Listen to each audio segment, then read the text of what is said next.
সম্মানিত হাজিরিন, আমি পবিত্র কুরআনুল কারীমের সূরাতুল মায়েদার 22 নম্বর আয়াত তেলাওয়াত করেছি। সূরা মায়েদার 22 নম্বর আয়াতে আল্লাহ পাক রব্বুল আলামিন জানিয়ে দিয়েছেন, কোন ব্যক্তি যদি কোন ব্যক্তিকে অন্যায়ভাবে হত্যা করে কিংবা জমিনে যদি ফিতনার ফাসাদ করতে চায়, সে কেমন যেন একজন ব্যক্তিকে হত্যা করলো না, বরং সারা পৃথিবীর সকল মানুষকে, সকল মুমিনকে সে হত্যা করলো। চিল্লায় কোন ঠিক কিনা? তো আওয়াজ দিবেন। শরীরে শক্তি আছে তো? 5 আগস্ট 2024 পরে জলঢাকার জমিনে আর নিভু নিভু কোনো আলোচনা হবে না। চিল্লায় কোন ঠিক কিনা? এখন জলঢাকার জমিন আগে যতটা উর্বর ছিল তার চেয়ে আরো বেশি উর্বর। কথা বলেন ঠিক কিনা? বাংলার জমিন পূর্ব পাকিস্তান পশ্চিম পাকিস্তান ডিভাইডেড হয়েছিল 1947 সালে। এই ডিভাইডেড হয়েছিল ধর্মের ভিত্তিতে। সংখ্যাধিক মুসলমান থাকায় পূর্ব পাকিস্তান পশ্চিম পাকিস্তান আলাদা হয়েছিল। চিল্লায় কোন ঠিক কিনা? যদি তাই হয়ে থাকে, সংখ্যাগরিষ্ঠ মুসলিম হিন্দু মুশরিক হওয়ার কারণে যদি পুরা ভারত তাদের হয়ে থাকে, আর সংখ্যায় মুসলমান বেশি হওয়ার কারণে পূর্ব পাকিস্তান পশ্চিম পাকিস্তান 1947 সালে যদি বিভক্ত হয়ে থাকে, তাহলে আজকের এই মঞ্চ থেকে আমি পরিষ্কার বলতে চাই, কেন আমার বাংলার জমিনে হিন্দুত্ববাদের আগ্রাসন? চিল্লায় কোন ঠিক কিনা? 1947 সালে 1971 লক্ষ কোটি বাঙালি জীবন দিয়ে যে বাংলার জমিন স্বাধীন করেছে, সেই বাংলাদেশে মুসলমানরা স্বাধীন থাকতে পারে না কেন? কথা বলেন ঠিক কিনা? তার একটা জবাব আমার কাছে আছে। বিশ্ব মানবতার দূত সাইয়্যিদুল মুরসালিন মুহাম্মদুর রাসূলুল্লাহ সাল্লাল্লাহু আলাইহি সাল্লাম তার জীবনের 23 বছর নবুয়তের জীবনে 60 থেকে 70টা যুদ্ধের মধ্যে অংশগ্রহণ করেছেন। কথা বলেন ঠিক কিনা?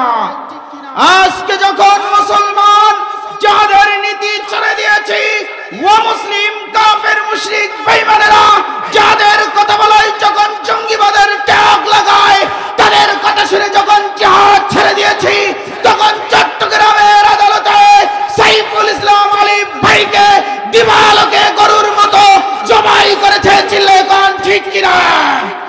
আমি বলতে চাই, 99% মুসলমানের দেশে আদালত প্রাঙ্গণে যেখানে প্রশাসনের বাইরে ছিল, দিবালোকে মুসলমানদেরকে জবাই করে তারা প্রমাণ করে দিয়েছে ইসকন কোন শান্তিপূর্বক দল হতে পারে না। কথা বলেন ঠিক কিনা? 92% মুসলমানের দেশে জঙ্গি সংগঠন ইসকনকে আমরা আর দেখতে চাই না। কথা বলেন ঠিক কিনা? জলঢাকার মুসলমান যদি মুসলমানরা শান্তি প্রিয় না হতো, সাইফুল ইসলাম আলী ভাইকে যখন জবাই করেছে, তাহলে বাংলার জমিনে মুসলমানেরা অনেক বড় একটা চিতা তৈরি করত, আর ইসকনের হিন্দুদেরকে জীবন্ত সেখানে পুড়িয়ে মারত। চিল্লায় কোন ঠিক কিনা? আজকের এই মঞ্চ থেকে স্পষ্ট ভাষায় একটি মেসেজ দিয়ে যেতে চাই, বাংলার জমিনে জামাত জমিয়ত হেফাজত খিলাফত চরমনাই নামে ইসলামী দলের আর কোন বিভক্তি আমরা চাই না। চিল্লায় বলেন ঠিক কিনা?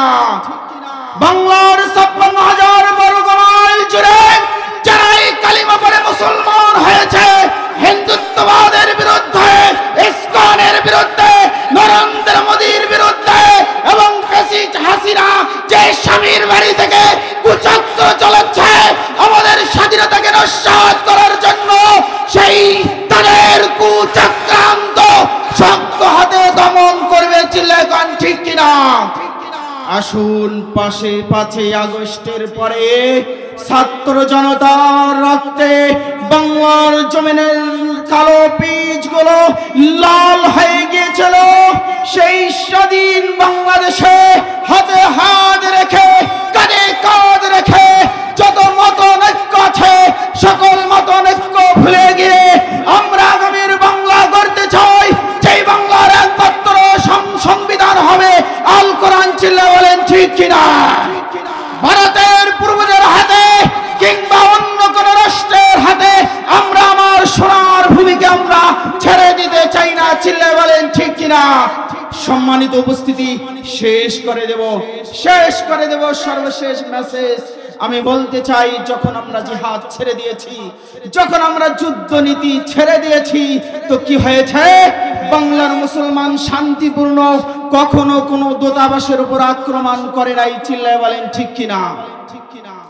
কিন্তু ভারতের আগারতলায় বাংলাদেশের দূতাবাসের হাই কমিশনার আক্রমণ করে, হামলা করে ভারত প্রমাণ করে দিয়েছে আমাদের যেই স্বাধীনতায় সহায়তা করেছে আমাদেরকে চুষে খাওয়ার জন্য। চিল্লায় বলেন ঠিক কিনা? আমাদের গ্যাস নেওয়ার জন্য, আমাদের থেকে আম নেওয়ার জন্য, আর সিজনে সিজনে তারা ইলিশ গ্রহণ করার জন্য। চিল্লায় বলেন ঠিক কিনা?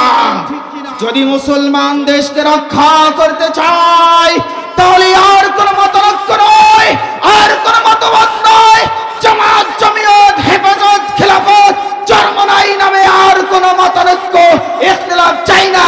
হাত দুটো উঁচু করে চিল্লায়ে চিৎকার করে বলেন ঠিক কিনা? আমরা কি সবাই এক হতে পারবো ইনশাআল্লাহ? হাত দুটো উঁচু করেন তো।